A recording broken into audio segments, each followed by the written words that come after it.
We are back, guys, with therapist and founder and creator of Psychoenergetic Transformation, Chuck McCaughan. Of course, if you want more information on Chuck, you can go to his website, psychoenergetic.com. So we are about to do the 5 levels of attachment with Nick, or as much of it as we can in this next segment before we wrap the show. So, Chuck, take it away. Let's show people what you do. Okay. We worked with Nick just a little while ago. How you feeling? Good. Yeah, you were in pretty bad shape when I first saw Yeah, you. yeah. It's surprising the turnaround in just one session. I'm even shocked. And still, thank you. This is what I told Chuck. I said, Chuck, you know, the great thing about this is I didn't have a conversation with you before. I didn't want to know. I wanted your just honest opinion of how it was. And you are so honest and forthright that to hear your kind of testimonial to this just was so exciting. I was like, this is amazing to hear that the turnaround from where you were, which was the deepest, darkest place, to being like, this is the first day of my new life. I was like so emotional and so just excited. Yeah. So I think it's important because there are people out there, especially even what I was doing in my head was you think that there's no help. Yeah. There's nowhere to go. There's no one to talk to. Is that you're just done and you just have to live that life. And I want people to understand that you can get better, and I hope you try and put the effort in to do that. I know it's hard. I know it's very hard to even tell anyone is difficult. Yeah. But please, if you can, try. Yeah. Yeah, life's a state of mind. You change your mind, you change the world. It's that simple. I love it. All right, let's do some work. You know, we've talked a lot about kinesiology. There's a lot of kinesiologists out in your audience there, and people have been to kinesiologists, naturopathic doctors, chiropractors, other people. It's when you use muscle tension, pressure. So if I ask him to say something, say, my name is Nick. My name is Nick. That's a positive. That's strong. Say, I'm a serial killer. I'm a serial killer. Yeah, see, that's pretty important to him. Glad his arm went down on that. You'd all be shocked right now. For people Every now and then I think, oh my God, what if I ask somebody? Yeah, I am. I'm proud of it. You know. You know? What were you gonna say, Kev? let's be aware, people who are listening and not seeing video. So just describe what's going on. You're listening. Okay, so the muscles release. The brain disconnects. The 2 lobes of your brain disconnect for about 3 or 4 seconds, and the muscles go weak. And that way, that's called a negative or a no. So if I ask him to say something, it's one thing. If I ask him to focus on it, it's another. So if I ask him to focus on being a serial killer, his arm doesn't go down. That's very confusing to people, but it's not, because he has not made an affirmative statement that he is. So that's not a threat to him. So let's get to attachments, okay? One of the things you brought up, Maria, was, and Kevin, was the idea of knowledge being attached to these attachments. So while I was explaining this to someone one day, because this is fairly new to me, and the latest and the greatest, I'm loving working on it, I said, wow, our attachment, knowledge is attached to our attachments. Okay, so let's have a look at to weaken the targets for you. What is your attachment to your knowledge? Boom, down his arm goes. That means he has a negative charge or a negative set mental format. So he has a negative attachment to his knowledge itself. And he's using that knowledge for his attachments. Okay, so we want to weaken that a little bit so that he can look at the other knowledge of his other attachments and he break through it easier. You ask what makes this different than other therapies. That's the kind of thing I do. All right, how do we make this, you know, how do we climb the mountain easier? Well, we get a motorcycle. Boom, we get on it and we go up. So your attachment to your knowledge, and you're a pretty smart guy, I'll tell you that, working with you just for a short period of time. You have lots in your head. You're articulate, as Maria said. You're very open. You're not afraid to be vulnerable. You got all the toys, you know. How can a kid like that, you know, be that down? You know, I told him, you can't hurt a guy like this. He's too good. Okay, so your attachment to knowledge is on what level? I designed an exercise around Don Miguel Ruiz Jr.'s vital knowledge. It's okay, it's going to be on level 1, 2, 3, or 4, or 5, right? So your arm gets weak, we make an agreement. When you get there, your attachment to knowledge is on level 1, 2, 3, 4. Hold it up, please. 4, 5. Boom, down it goes. So, you know, people hear the word fanatic and they go, well, I'm not Adolf Hitler. I'm not Mussolini. He's got a level 5 attachment to his knowledge. So did I. Yeah, almost everybody does. Yeah. This is really important stuff. I think, therefore I am. My knowledge, I am my knowledge. I have to be smart. Right. And the problem is we are all spending our time in life talking mind to mind rather than heart to heart. Heart to heart is going to get you there. You know, I've said in a previous show that trust your heart, not your mind. People say, but my heart's in pain. Well, it's not in pain except for the ideas and thoughts your mind is imposing on it. It's not built to think, it's built to love. The mind, when it can't deal with something, it shoves it down to the heart and says, you deal with it now. And the heart can't do it. So, level 5 attachment to his knowledge. Okay, so we now know what the level is. Is it a regular level 5? Is it a mega 5? Oh, yeah. Come on, is it a megaton 5? That she was talking about earlier. Megaton 5. That means if it could be a 30, it would be, but we're only giving him a 5 scale. All right. Well, maybe he is that smart. Maybe we're looking at Einstein. I don't know.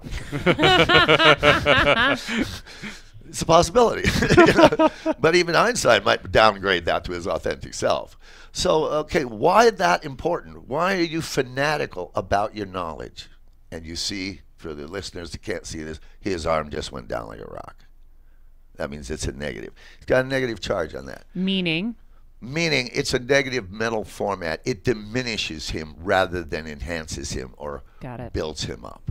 It's real simple. Negative, positive. The goal is, I don't deal in positive charges. Nobody needs my help You'd to be deal. Out of work. Yeah, nobody needs my help to deal with the stuff that is positive and enhances them. They need my help for the stuff that's the minus sign that's detracting from them. But the mind believes this stuff. Okay, so why? Why is he attached to his knowledge? Why would you have an attachment and a fanatical level to your knowledge? Well, you know, we come up with these great final solutions, as they say in our mind. Well, if I was perfect, then everybody would love me. If I was smarter than everybody else, then I would finally be accepted. Or then I need to be smarter than everybody else. Be more specific, go deeper. Sorry, I got it on the first hit. So you have to use your intuition a lot to kind of figure out what the charge is exactly so that you can get to that place. So now, what did you guess correctly here was that he had to be smarter than everybody else. This isn't, I make this look easy, but it's from many decades of study and learning.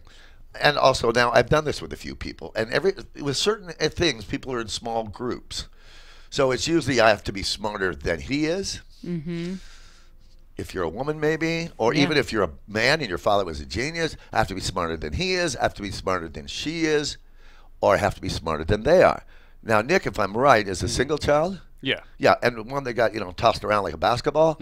Right, so in him trying to sort out his life, because his mind and his body's first directive is to survive. And in his child's mind, he's running through all the ways to survive and to be loved and accepted, not be an outsider, a freak, whatever. With his own family was making him feel that way. I mean, if I got to remember right, you're absolutely right. your father wanted to abort you, and your older sibling was aborted, and you're not even supposed to be here. Exactly. I mean, he's got quite a story. And now imagine living with that and being told that. Bad enough to be put up for adoption, or at least they left you on a doorstep for somebody. So he had a pretty tough beginning, and it was just only a tiny part of his story. And his story, then he hears this story in his head, and he, focus on your attachment to your story. We broke that the other day, didn't we? So that's a positive arm. He doesn't have that anymore. Now, release that. I need to be smarter than everybody else. That's a survival thing, see? But that's ridiculous, isn't it? Yeah. I mean, nobody's the toughest, nobody's the smartest. How are you going to do that? I mean, when do you get your prize, All right, so you release that. I've taught him to release this. Hold, please. Release that. Okay, now where is your level of attachment? On level 5? No, the arm's going down, and that was a megaton 5. It was a big one. One of the other 4 levels? No, it's not even in the levels anymore. So where is it? Level 0. Hold. Level 0. His arm is strong. Does that mean he's never going to know anything the rest of his life? He knows a lot of stuff. He's just not going to make that a condition for self-acceptance or self-love anymore. Is that right, Nick? That's it. And Absolutely. that's all because you just took out the charge. Took out the charge where he had to be smarter than everybody else.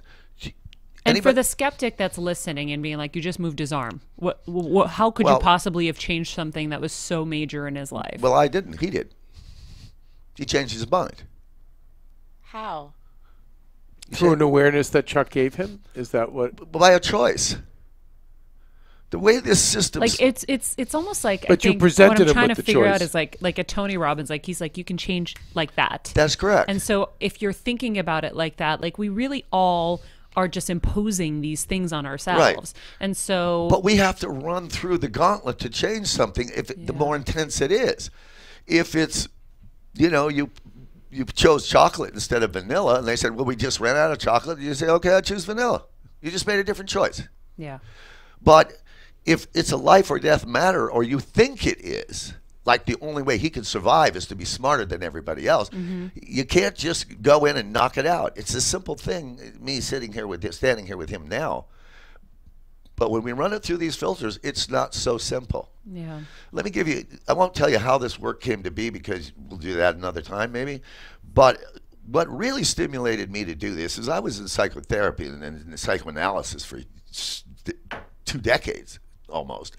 And I was resistant and nothing was changing. And I thought, all right, I need to find a new mousetrap.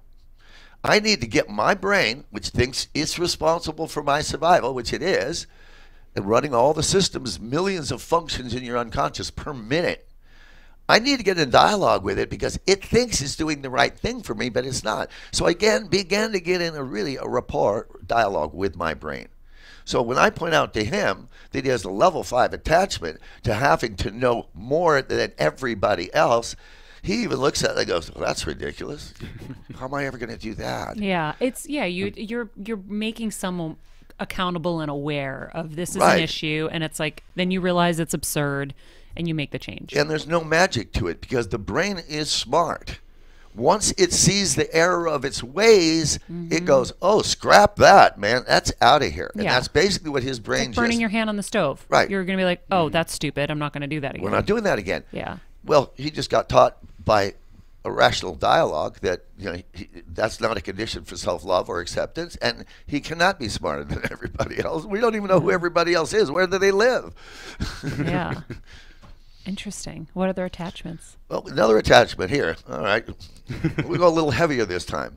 Okay? Hold, please. Focus on your attachment to being the center of attention. Down his arm goes again. Ooh, I wouldn't peg Nick for this. Oh, we love Nick. He who has not wanted to be the center of attention, please stand up first. Yeah. Okay. Hold. Okay. What level attachment is wanting to be the center of attention? Now, why do I go there? I have some knowledge that he shared with me in a session. You know his background. I know he's a single child. The thing about single children is everybody goes, geez, everybody's a wannabe only, right? To get all the attention. Yeah. Well, little do they know what those only is what it's like to have a brother and sister, right? But on the other side, it's a very hard burden to be the only child, and all the hopes and all the dreams of your parents are lying in you, and boy, oh boy, you better live up to the gig. In his case, it was even worse. He was. Yeah. So he didn't probably get a lot of attention, and when he did, it was pretty negative. So what level is your attention, your attachment to wanting to be the center of attention? All right, be honest now. Stay with me. You're my man. All right, level 1, 2, 3, 4, 5. Yeah, level 5. Is it a mega 5? Yeah. Is it a megaton 5? It's another what I call MT5. It's a huge, huge charge. Now, that does not mean he's a bad guy.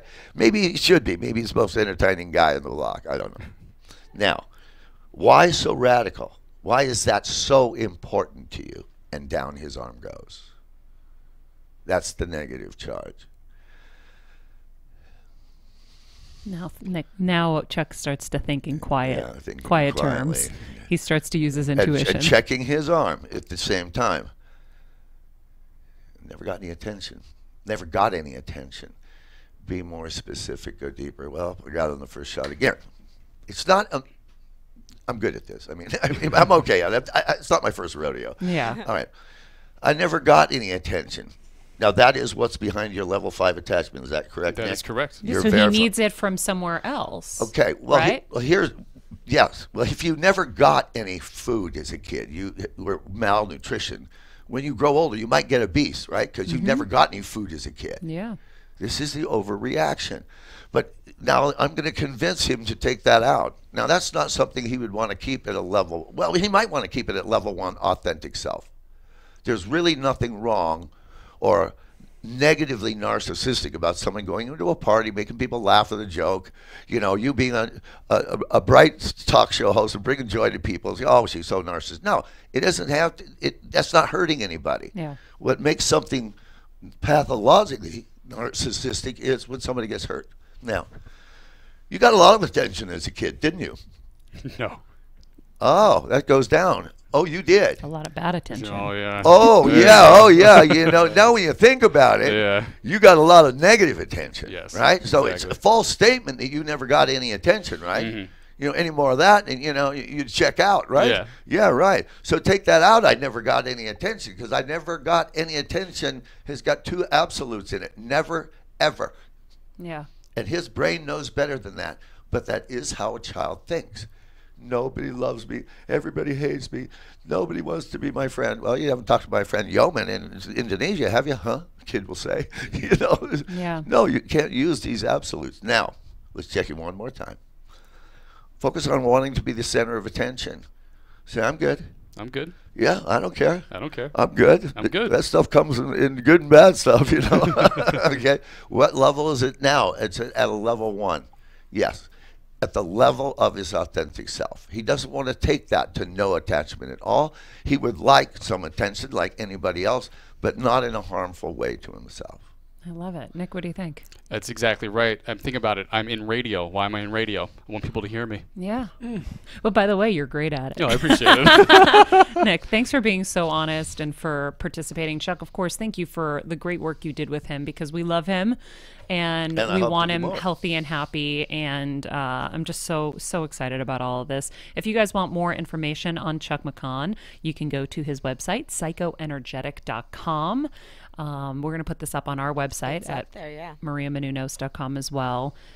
Thank you guys for listening in. Thank you guys for being a great audience.